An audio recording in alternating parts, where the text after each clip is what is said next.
I'll read a short piece from Lady Beth, which was the winner of the Carousel Aware Prize in 2017. If she had been able to cry, Beth's tears would have cut as bitter and smiting as the rain that spilled down on the gathering of mourners she was standing apart from, a careful, protected distance between her and the rest of the world, as always. She watched them, damp and shivering, all huddled around the grave of her son, micro-groups of near strangers, straining to hear the prayers that emanated from a priest she did not even know. Solemn, though his words were rushed as the deluge grew in strength and din, the priest went through the motions of what surely must be a weekly, if not a more frequent, morbid ritual. She wondered if the holy man, or indeed any of them, was imagining as she was, seeing what she saw, her son's beautiful body, not yet fully blossomed to manhood, and already beginning to rot and stink. The child she bore, reduced to nothing more than food for devouring maggots, there it lay, alone, not more than 6 feet from their sodden shoes. Where had he gone, and how would she follow him? A scattering of teenagers in school uniforms were watching her, skinny boys in oversized grey jumpers, and womanly girls, their makeup and hairstyles defying school rules. Shocked and awkward in equal measure, they knew neither how to react nor what to say. Later, she imagined, they would congregate somewhere else, a parent-free zone, unified by their reactions to the death of one of their own, hugging each other, crying, tweeting, Snapchatting, paying tribute to their friend on his Facebook page, his public profile, another thing she never knew he had until the day after his death, when she went into his room, seeking out the essence of him, needing to smell his lingering presence on the sheets, on his clothes, in the hairs of his comb, before it faded forever. Touching the things that he owned, the cabinet drawers full of long, forgotten gadgets and useless copper coins that he regularly discarded from his pockets, playing cards, key rings, watches, socks, all from her, and expensive aftershave she bought him for Christmas, still in the gift bag. She'd run her fingertips across the keyboard of his computer to sense his touch, looking for traces of where his fingers had been, should still be, a residue that might connect her to him. And there it was, a world he kept from her, his social media page opened up, and though she couldn't access it, she could see the photograph, and Beth reeled from the sight of it, her son's arms wrapped around that girl. My name is Farrell, and I have been writing for probably 3/4 of my life. I write fiction and I write screenplays. I've also produced short films and I will soon be directing. At the moment I'm part-time, although it would be delightful to be full-time. I work on a freelance basis now, although I have been a librarian for 20 years and left that a year ago. Well, when I was working full-time, I would come home every evening and I would write for about 2 hours. Now I can write any time really, but I tend to write early in the mornings, and sometimes I'll be awake at 5:30 anyway, so I use the time creatively. And in the evenings too, if it's quiet, I could sit here or I could sit in I'd sit in bed and I'd either be writing or I'd be thinking about writing or plotting character or researching. I discover the story as I write, but there's always a research element to it. But I'll start with a character always and build a story around that character. So you can't really research until you know where that character will go. Yes, yes. They're very different processes, although both are equally as hard. I think screenwriting is because you're bringing everything down to the bare essential of the story, and you're limited to your 1 minute per page. So you have to tell a story in 120 pages maximum, or a short story. A short film would be maybe 15 pages, and that would be 15 minutes. Whereas in a novel, you can go as wild as you like with storytelling. So they're very different processes. Also, in a novel, you're talking about getting very deep into the thought processes of a character, whereas you can't do that in film. I get as much of the story down, but when I start to revise drafts, I will edit all the time. I'll edit as I go, which actually slows down the process, but I can't really do it any other way. Some people would say, don't do that. But I actually find it works for me. So I'm happy to do that.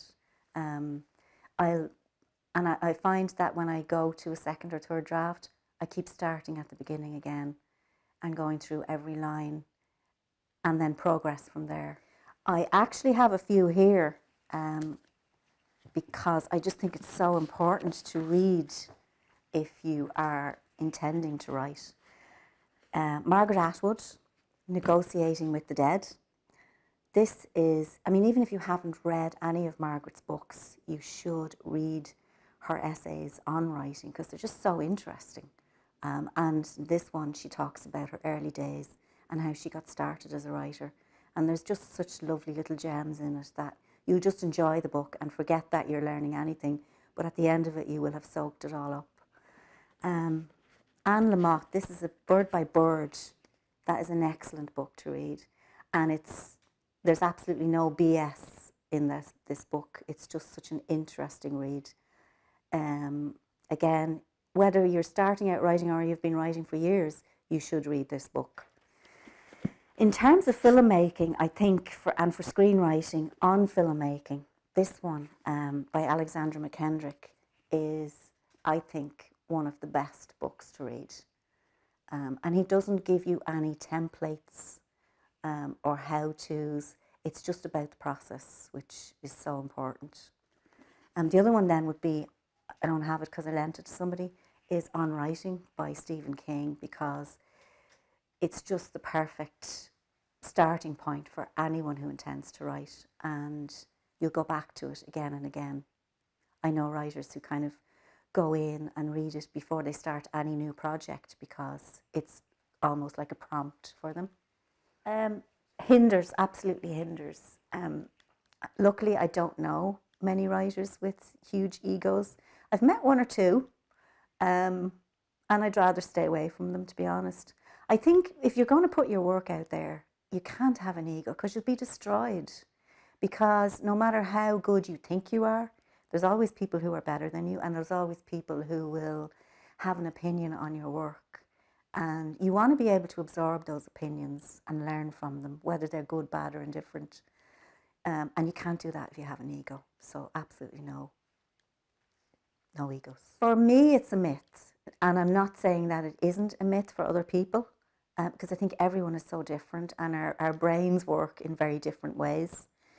I have not been hit by writer's block yet, so touch wood, it won't happen. I think you have to leave it alone. You have to put it away. I mean, whether it's for a day or a week or a couple of hours even, just go and do something else. Because you'll often find, and I know people say, oh, I went for a long walk and it cleared my head. But it's true. I mean, but even go and make a cup of tea, watch something on the telly, go read something. Or just go and doodle, scribble away on a notebook. Something will come out of it and it'll give you the time for that problem or predicament that the character is in or the plot is in to iron itself out. And it always works. I mean, it's just taking a break from it is the big thing. Well, I've been lucky in the fact that I have made 2 independent short films. And I think you have to really get yourself out there. You have to go to festivals. You have to have your social media pages up. And I think I've just continued that with the self-published novels. But it's very important that you do it. I mean, even if you don't feel like going on social media, you really have to. And there is pluses to it in that you're engaging with readers. I'll say Anne Rice, because when I was younger, I read all of her vampire novels. Also, Emily Bronte, Wuthering Heights, because that was the one I was reading when I was 14 or 15 and just engrossed in it. Same for Bram Stoker's Dracula and for Oscar Wilde's Picture of Dorian Gray, which is still one of my favourite novels, energises me. Now, I can say that you would be exhausted because when I'm writing, I don't sleep much. So from a physical point of view, I would be exhausted, but mentally and emotionally, yes, writing energises me. I think it has to, or you wouldn't do it. I actually love both. I can't say I prefer one over the other. The process of writing a novel is a very personal one because you're just working away on your own. But a script, because you're going to collaborate with, if that script gets made, you're going to collaborate with a lot of people. So you need to be open about changing things, about taking on other people's opinions of it, about you might think that a scene is going to be amazing, and then your DOP says, can't film that, you know. So it's a collaborative process.